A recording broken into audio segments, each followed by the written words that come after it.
எப்படியாவது ஆறுமுகத்துக்கிட்ட இருந்து உன்னை பிரித்து நான் உன்னை கல்யாணம் பண்ணிக்கலான்னு நினச்சேன்.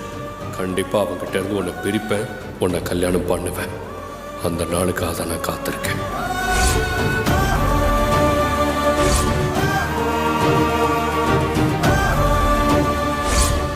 நான் உன்னை கல்யாணம் பண்ணது அவனுக்கு சுத்தமாக பிடிக்கல.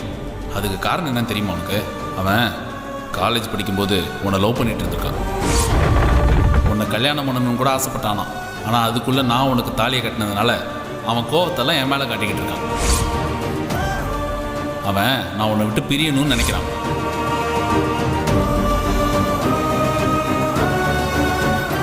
உன்னை அந்த சஞ்சய் லவ் பண்ணியிருக்கான், கல்யாணம் பண்ணிக்கணும்னு ஆசை வரப்பட்டிருக்கான்.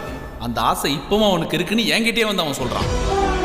என்கிட்ட இருந்து உன்னை அவன் பிரித்து உன்னை கல்யாணம் பண்ணிப்பேன்னு வேற சொல்கிறான்.